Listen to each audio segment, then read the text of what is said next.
Seja bem-vindo a mais um vídeo. Eu me chamo Nicolas Cavalcante, sou médico neurologista e sou especialista em eletroneuromografia pela USP. Hoje eu vou falar de uma doença que é muito frequente, que é a Síndrome do Túnel do Carpo. Você já ouviu falar sobre ela? Está em investigação ou conhece alguém que está? Então não perde esse vídeo porque vão ter várias informações interessantes aqui para você. Primeiro eu vou falar para vocês sobre os sintomas que o paciente apresenta. Normalmente o quadro começa com queixa de que o paciente acorda à noite com as mãos dormentes, principalmente os 3 primeiros dedos da mão, mas não é preciso que seja só esses 3, mas normalmente começa por esses 3 e pode até mesmo irradiar para a região do cotovelo ou até um pouco acima do cotovelo. Então o paciente acorda à noite com essas queixas, com a mão dormente, doendo, queimando e precisa chacoalhar as mãos para poder ter melhora. Depois ele dorme normalmente e volta a acordar em decorrência desses sintomas. A síndrome do túnel do carpo, ela acontece por causa de uma compressão de um nervo no punho. Esse nervo, que passa entre estruturas ósseas e tendões que vão para a mão, é chamado de nervo mediano. O nervo mediano é um dos principais nervos que nós temos nos membros superiores e ele é responsável pela inervação de 4 dos 5 dedos da mão. O que acontece é que em pacientes, principalmente os que têm alguma suscetibilidade, como hipotiroidismo, doença da tireoide, diabetes e também alguma doença do sistema nervoso periférico, ele vai apresentar uma maior suscetibilidade a ter uma compressão desse nervo.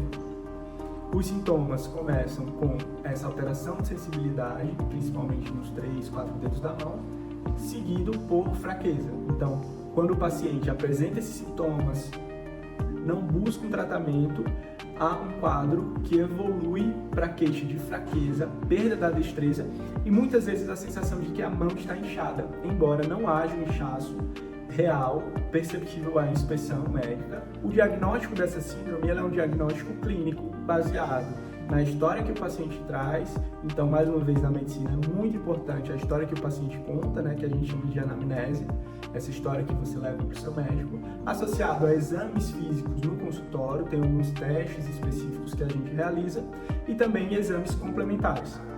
Nos exames complementares, a gente tem 2 que são bastante úteis, que são a eletroneuromografia e a ultrassonografia.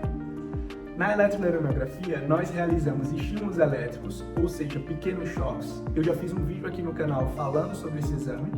E aí a gente vê como está a velocidade dos nervos. Então, quando a gente tem uma compressão, a gente faz com que aquela bainha, que é como se fosse a capa de um fio que envolve o nervo, seja prejudicada e a velocidade desse nervo está reduzida. Então a gente consegue, com a eletroneuromografia, ver se existe envolvimento de fibras sensitivas, também de fibras motoras, e isso vai ajudar a gente lá no tratamento. Outro exame complementar que a gente tem é a ultrassonografia. Com a ultrassonografia a gente consegue avaliar como está o nervo antes e após o túnel do carpo.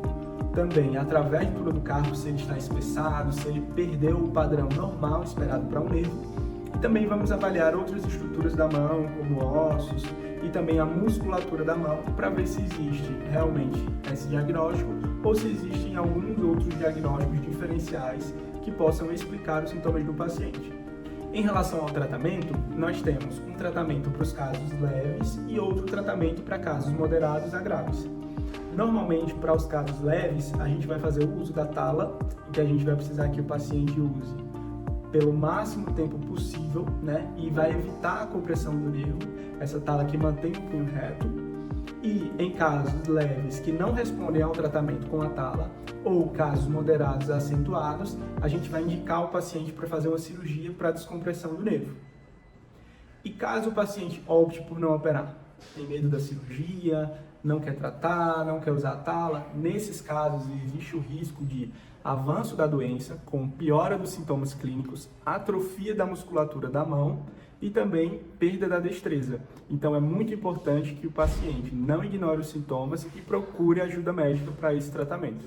E se você gostou desse conteúdo, não deixe de se inscrever no canal, curtir a publicação e também enviar para as pessoas que você conhece. Muito obrigado por ter acompanhado até aqui.